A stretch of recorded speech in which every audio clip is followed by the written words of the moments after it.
kicks off at Uhuru Park. That is where President Uhuru Kenyatta, according to a memo, is expected in the next maybe 1 hour or two at exactly 11 a.m. And that is where we're going to wait for his, address to the nation at a time when the country is in a crossroad, in some sort of a political crisis. NASA leader Raila Odinga withdrew from the race, that is the presidential race, although he had a meeting yesterday with the IEBC chairman Wafula Chebukati. We were being told that he has dropped some of his hard stance. So what is the president going to talk about today? Because definitely we do expect him to touch on the current political situation in the country. In studio, I'm not alone. I'm together with two gentlemen. I have Ambassador Jack Tumo, who is a former ECK commissioner, as well as Mr. Wanyiri Kihoro, who is the chairman of the independent movement, a former Nyeri Town Member of Parliament. He also doubles up as a lawyer. Happy Mashujaa Day, gentlemen. Welcome to the studio. Thank you. So, Ambassador, let me start with you. Clearly, the country is at crossroads. We don't know whether that October 26 presidential rerun is going to take place, although Jubilee have remained adamant that it has to happen.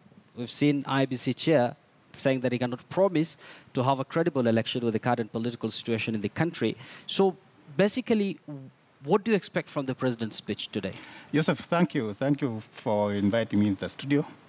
And thank you for enabling me to meet Mheshimiwa Kihoro, who should actually be celebrated as one of the Mashujaas of this country. He fought so hard for the second liberation, and here he is coming to talk. So we have a Shujaa with us. We have a Shujaa with us in the studio. That is a very good thing to do. Thank you. Yusuf, it is worrying, and any Kenyan should be concerned that a day like this, we are having celebrations in two different places, one celebrating in Kisumu, another one in Nairobi. I think it is something for our leadership to seriously think about. We cannot go about thumping our chests to say, let them go that side, let us remain this side, and yet we all see exactly where the country is as of now. I heard your friend Mwangi talk a little earlier about the demonstration having come up from 1963. I think it is earlier than that. If you read in the history of Kenya, you may recall that as way back as 1922, I think it was, there was a lady called Mudhoni who led the first demonstration when the Mzungu detained a man we called Hari Thuku. If you remember where Hari Thuku Street is, they went to the current Central Police Station, and I think there was some shooting. That is where it started. It was called Kingsway. It was called Kingsway. Kingsway Police And this is how we have moved all the way to where we are. It is unfortunate. Let's again look back. When we talk of Mashujaa Day, what were our Mashujaas looking for when they were fighting for independence? There were three things they kept saying. I was a young man, a young boy, but I used to hear it very vividly. It was poverty, it was ignorance, it was disease. So I think let's look at where we are today, relate it to where we were then, and perhaps take stock and say, have we made any progress insofar as these objectives were concerned? I think the answer is no, right? Because in 1963, we were at par with the likes of South Korea, and right now the economy is 20 times more than Kenya.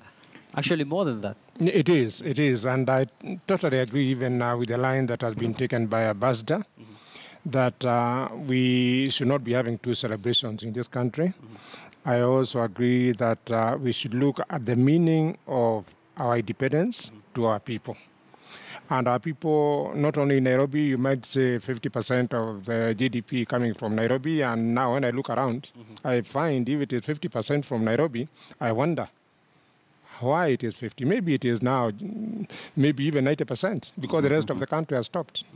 So I totally agree with the Ambassador, and it is good you have invited people who almost have the same views about this country. No two celebrations. Let me tell you why. No two celebrations. What happened is we had a Madaraka Day only 4 months ago, at one Raila Amolo Odinga.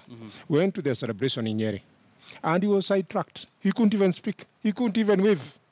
Now, I think this is response to what happened during Madaraka Day. That shows us the toxic kind of a political climate in the country. Now, Ambassador, I did ask you a question before on your expectation today from the president's speech, because we've seen yesterday the NASA leader met the IEBC chairman, apparently dropped some of his hard stance towards the electoral body and towards the whole electioneering process. So perhaps, what is your expectations from the president's speech? Do we expect to see some sort of a strong worded speech from him on, giving country a clear direction on how to move forward?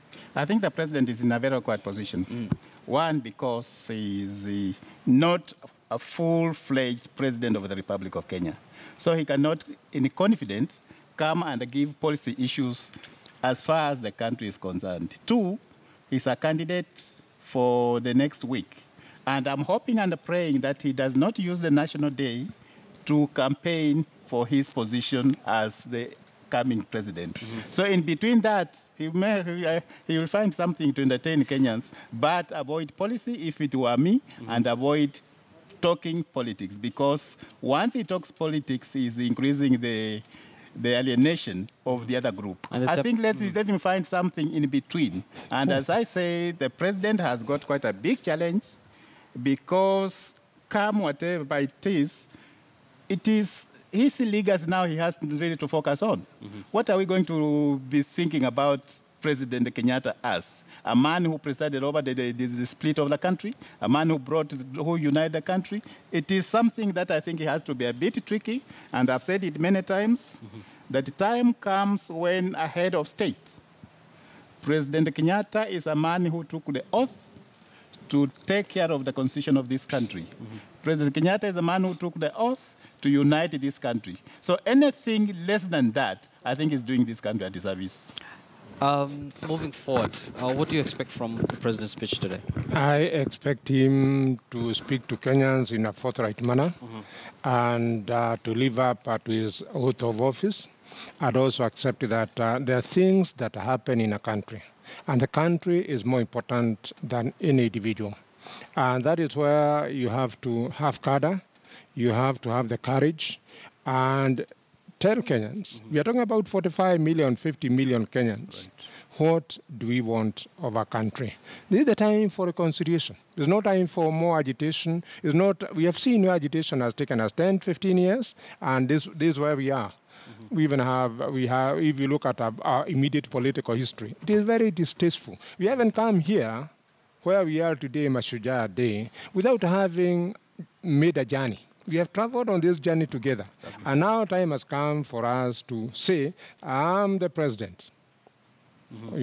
Some might want to say acting president. And on the 1st of November, there might be no president in this country. But this country can be able to move on. This country should be able to move on with 50 million people. We started with 7 million people at independence. Now we have 50 million. We must have something that will come from the president about national reconciliation. And Ambassador Jack, the reason as to why the country is at crossroad, where is some sort of a political turmoil, is because of election.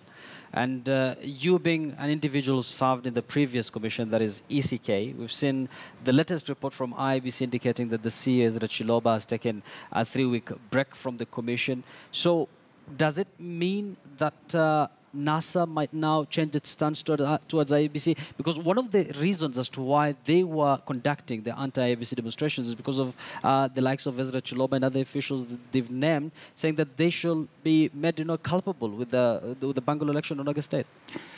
Well, I don't want to pretend to be talking on behalf of NASA, but I can only talk about what I've heard them say. Yes. The standing aside of Mr. Chiloba, I'm told, for 3 weeks, is just one of the items, too small, too late in the day. I really don't think it is going to make any difference to... The country is just 5 days away from the polls. I don't think it's going to make any difference to the position that the NASA has taken. There were more than just Chiloba coming out. There were a number of things which were outlined, and there was sufficient time for them to get down and say, what do we do about this for the sake of that country? Those meetings that Chepkati has been trying to convene so that they can discuss matters relating to the elections. I believe that should have been the best time, and we would be going to an election not divided, as it were. Because what worries me is, yes, we are going to have an election in the next 5 days. Who is going to vote? Perhaps half the country. half the country will stand aside. And will enable, even if the President Kenyatta were to get 99.99% of the votes of those 49%. 49%. What difference will it make really to this country? What we're saying is that the president has to carry, he has to tower above everybody else and carry this country. He has to carry everybody. He's responsible. He's the president of the country. And this idea of isolating himself so that he appears like he's the president of one party. And don't forget, you know what worries us? What worries me is that in Kenya, I've said this before, we don't have political parties. We have tribal parties clothed into political party gowns. And you see, when a president stands up and appears like he's supporting one party, it therefore appears, with due respect to my brother, it appears like he's standing up for the two tribes that are ruling this country. And that is not good enough for this country. But those who come from the school of thought, that this is a democracy and the president has to have his own political party, has to have to drum up support for himself. We don't expect the president to go ahead and, in the spirit of acting as a president, fail to support his own political party. He should not be seen to be supporting one political party, even though also he is the head of the Jubilee Party. It's a very difficult position. I do agree with Mr. Tumu, what he said about it's a very difficult position for the president. On one hand, he is the chairman of, he is the leader of the Jubilee Party. On the other hand, he is the president of Kenya and a candidate.